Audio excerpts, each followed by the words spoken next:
Stage पर मौजूद महाराष्ट्र के भावी मुख्यमंत्री बाला साहेब अम्बेडकर जी,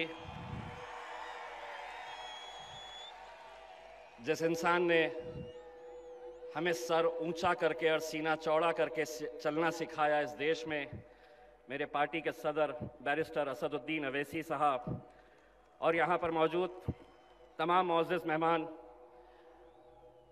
मुझे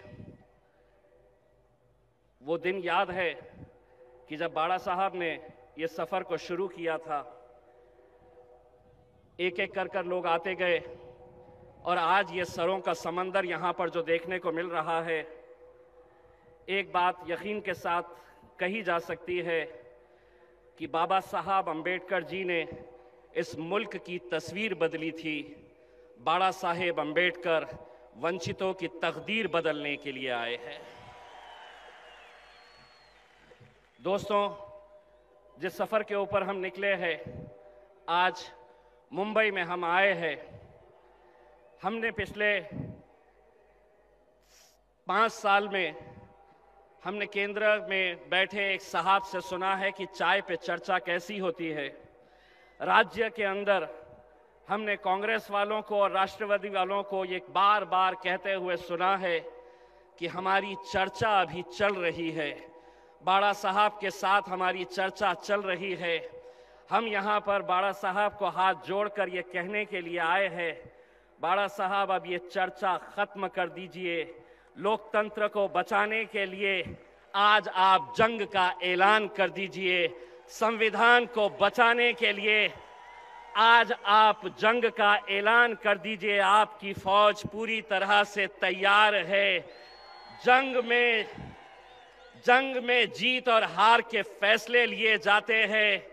बाला साहब यहाँ पर मौजूद हर बहुजन समाज का वो शख्स, हर दलित समाज का वो शख्स और हर मुसलमान इस राज्य के अंदर ये फैसला कर चुका है कि अब जंग होगी तो उसमें हार का मंजर नहीं होगा। अब जंग होगी तो हम सिर्फ जीतने के लिए आएंगे। हम आज ये कहने के लिए आए हैं, बाला साहब आपको ये कहने के लिए आए हैं कि मंजिल से आगे बढ़कर मंजिल की तलाश कर, मंजिल से आगे बढ़कर मंजिल की तलाश कर। मिल जाए तुझको दरिया तो समंदर की तलाश कर। ये जो है ये सिर्फ एक शुरुआत है। हमने एक बात कही है बाला साहब से कि ये जो देख रहे हैं ये सिर्फ एक झांकी है, लोकसभा के बाद पूरी पिक्चर आना बाकी है।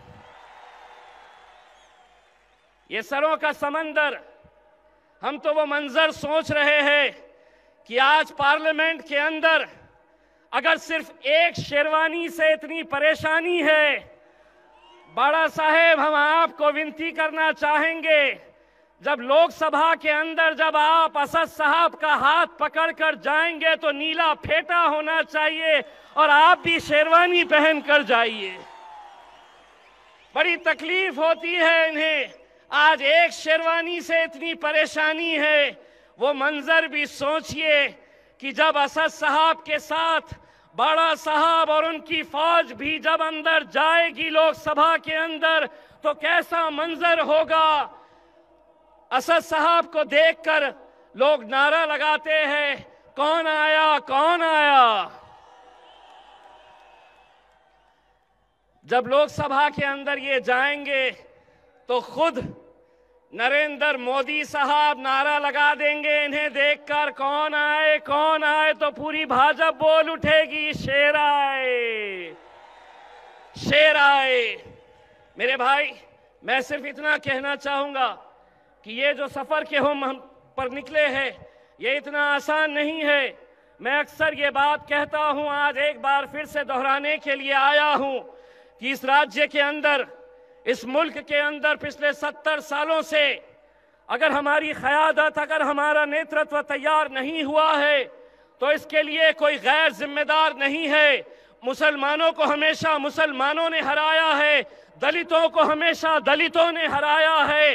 अगर सत्ता में बैठना है तो उन लोगों से हमें होशियार रहना है। चिट्ठी मत लाइए, मैं जा रहा हूं, क्योंकि मुझे मालूम है कि आप लोग आज असद साहब को सुनने के लिए आए हैं, बाड़ा साहब को सुनने के लिए आए हैं। मैं भी ये जानता हूं कि ये दोनों को सुनने के लिए मैं भी आया हूं। बस जाते जाते मीडिया वालों से ये कहूंगा कि कैसी ललकार रहेगी विधानसभा में और लोकसभा के अंदर। वारिस ने एक नारा लगाया था, मैं भी चाहता हूं कि आप नारा लगाएं, लेकिन वारिस से हटकर मेरा नारा ऐसा रहेगा कि मीडिया वालों को, मैं मीडिया में काम कर चुका हूं तो तस्वीरें कैसी ली जाती है मुझे मालूम है। मैं जब नारा दूंगा तो जोरदार तरीके से दोनों हाथ ऊपर करके नारा लगाइए, जय भीम, जय भीम, जय मल्हार। बाड़ा साहब, आप आगे बढ़िए, हम आपके साथ हैं। धन्यवाद।